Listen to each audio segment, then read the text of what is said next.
আসসালামু আলাইকুম রহমতুল্লাহ। Welcome to Molla news TV. Molla news টিভির পক্ষ থেকে বাংলাদেশের সকল নাগরিকদের জন্য একটি মহামূল্যবান গুরুত্বপূর্ণ আপডেট নিউজ। সিটি কর্পোরেশন, পৌরসভা, কাউন্সিলর ও ইউনিয়ন পরিষদ নির্বাচন নিয়ে একটি নতুন সিদ্ধান্ত হয়েছে। সেই সিদ্ধান্তটি আমি আপনাদের মাঝে তুলে ধরব এখনকার এই নিউজে।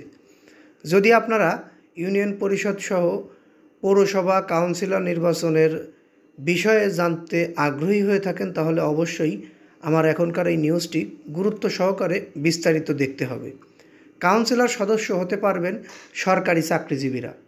সিটি কর্পোরেশন, পৌরসভা, কাউন্সিলর ও ইউপি সদস্য পদে সরকারি বেসরকারি চাকরিজীবীরা নির্বাচনে প্রতিদ্বন্দ্বিতা করতে পারবেন। এই সিদ্ধান্তটি সুস্বাগতম জানিয়েছেন বাংলাদেশের সকল পর্যায়ের নাগরিক।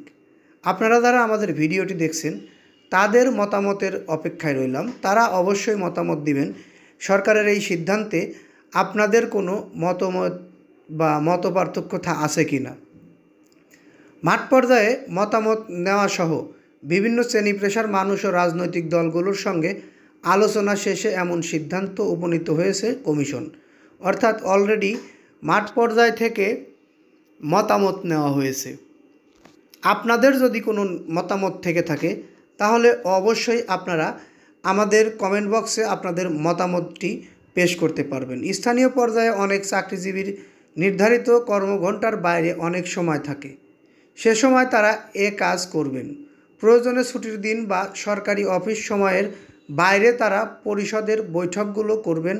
এতে করে দক্ষ লোকজন জনপ্রতিনিধি হওয়ার সুযোগ পাবে। অর্থাৎ সরকারি চাকরিজীবী বা বেসরকারি গুরুত্বপূর্ণ পদের চাকরিজীবী যারা রয়েছেন তারা যদি মাঠ পর্যায়ে প্রতিনিধিত্ব করতে পারে তাহলে দক্ষ প্রতিনিধি পাবে দেশবাসী। এই বিষয়টি আমলে নিয়েই বর্তমান অন্তর্বর্তীকালীন সরকারের মাধ্যমে এই সিদ্ধান্তে উপনীত হয়েছে। চাকরিজীবীরা চেয়ারম্যান বা মেয়র হতে পারবেন না, অবশ্য তাদেরও অসন্তোষ মাসিক ভাতা থাকবে। আমরা এই বিষয়ে আর একটু পরিষ্কার করি, এতে করে দক্ষ লোকজন জনপ্রতিনিধি হওয়ার সুযোগ পাবে। আরও জানা যায় সরকারি চাকরিজীবীরা চেয়ারম্যান বা মেয়র হতে পারবে না, অবশ্য তাদেরও সন্তোষজনক মাসিক ভাতা থাকবে। কমিশন মনে করে যোগ্য ব্যক্তিরা মাঠ পর্যায়ে জনপ্রতিনিধি নির্বাচিত হলে স্থানীয় সরকার ব্যবস্থা শক্তিশালী হবে। চেয়ারম্যান মেয়রের দায়িত্ব হবে পূর্ণকালীন চাকরির মতো।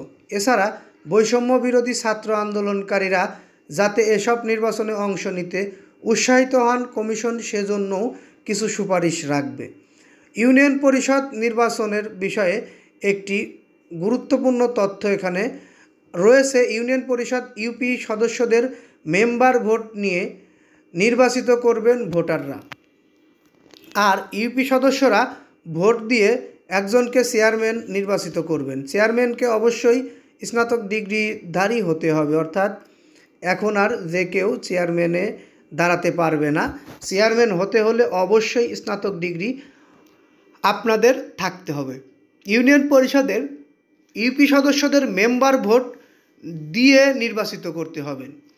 এই বিষয়টি আরও পর্যালোচনার বিষয়, কারণ এখানে যে বিষয়টি উল্লেখ করা হয়েছে এটি নিয়ে যদি আপনারা মাথা গরম করে ফেলেন এখনই বুঝতে পারবেন না। ইউনিয়ন পরিষদ নির্বাচন নিয়ে আরও কিছু গুরুত্বপূর্ণ তথ্য সংগ্রহে আমরা কাজ করছি, সেই তথ্যগুলো পেলে একদম পানির মতো পরিষ্কার করে দেওয়া যাবে আপনাদের, আমি পরিষ্কার করে দেব।